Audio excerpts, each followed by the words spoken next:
আসসালামু আলাইকুম ওরহমতুল্লাহ। তান্ত্রিক মহাগুরু চ্যানেলের পক্ষ থেকে স্বাগতম। আমি সাইফুল কবিরাজ।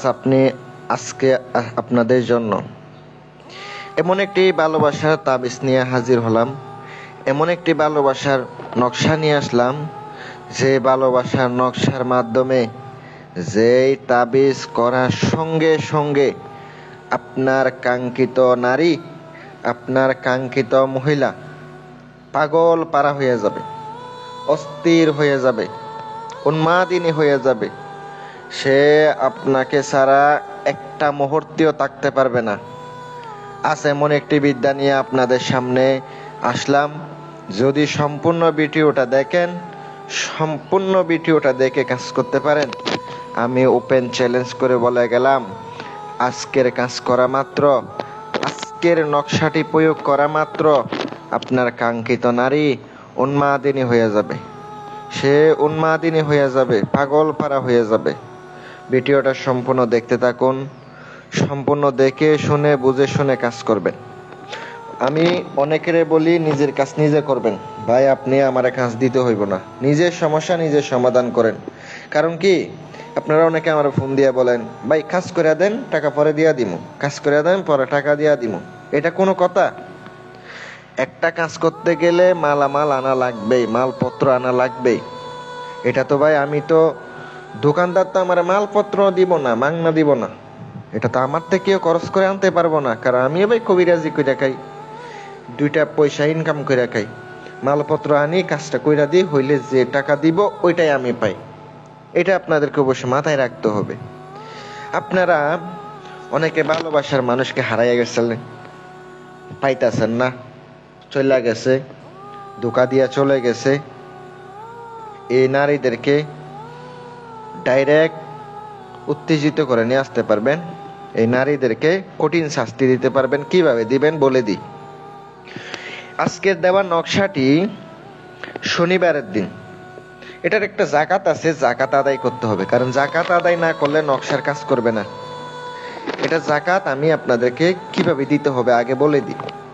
এটার জাকাত আদায় করতে গেলে প্রথমত শনিবার দিন থেকে শুরু করতে হবে। আটার গুলিতে বলবেন, নকশা লিখবেন, সাদা কাগজে লিখিয়া জাফরানের কালি দ্বারা অথবা লাল কলমের কালি দ্বারা লিখিতে পারেন। তাই লিখার পরে সুন্দর করে আপনি আটার গুলিতে বইরা ষাটটি প্রত্যেক দিন আপনাকে আটার গুলিতে বইরা নদীতে ফালাইতে হইব। 41 দিন ফালাবেন, নকশার জাকাত আদায় হয়ে যাবে। এবার কাজের প্রয়োগ বিধি বলে দিই। 7টা নকশা লিখিবেন। লিখার পরে আপনি অবশ্যই কি সে লিখবেন, হলুদ কাগজে লিখিত হবে। শনিবার ছাড়া লিখিত হবে হলুদ কাগজে। হলুদ কাগজ সংগ্রহ করবেন। সকালবেলা ভোরবেলা সূর্য যখন উঠতে থাকবে, জলমল করে উঠতে থাকবে, তখন আপনি বসবেন, কেবলামুখী হয়ে বসে 11 বার দুরুদে ইব্রাহিম পাঠ করে আপনাকে এই কাজটি করতে হবে। 11 বার দুরুদে ইব্রাহিম পাঠ করবেন। পাঠ করার পরে আপনাকে কি করতে হবে, সুন্দর করে আপনাকে নকশাটা লিখতে হবে। মনোযোগ সহকারে নকশা লিখবেন, বলে দিলাম। মনোযোগ সহকারে নকশা না লিখলে কিন্তু নকশা কাজ করবে না। একটা নকশাতে যতটুকু দৃষ্টি দেওয়া যায় ভালোভাবে তার চেহারা কল্পনা করে নকশা লিখিবেন। 7টি নকশা লিখার পরে আগরবাতি জ্বালাবেন, মোমবাতি জ্বালাবেন, ধূপ জ্বালাবেন। জ্বালাইয়া তারপরে ওই আগরবাতি যেখানে ধোঁয়া উঠবে ওখানে আপনি একটু নকশাটা ধরবেন, একটু গ্রান যুক্ত করে নেবেন, একটু ভালো মানের আতর লাগাই নেবেন। নকশাতে ভালো মানের আতর লাগাবেন। আতর লাগানোর পরে তুলা, শিমুল গাছের যে তুলা আছে, ওই তুলা আপনাকে দিয়া ফলিতা বানাইতে হবে। 7টা ফলিতা বানাইতে হবে, লাল সুতা দ্বারা পেঁচাইতে হবে। এবার আপনাকে চামেলির তেল দ্বারা, অনেকে চামেলির তেল চিনেন না, এটা কিন্তু যে কোনো দোকানে পাওয়া যায় না, এটা বানিয়াতির দোকান ছাড়া কোথাও পাবেন না। অরিজিনাল হইতে হইব, গ্রান যুক্ত হইতে হইব। তারপরে ওই তেল আপনাকে ওই ফলিতার মধ্যে দিয়ে সুন্দর করে রাত্রে মেয়ের বাড়ির দিকে মুখ করে বসবেন। আর নকশার নিচে কিন্তু মেয়ের নাম, মেয়ের মায়ের নাম, ছেলের নাম, ছেলের বাবার নাম লিখিত হবে।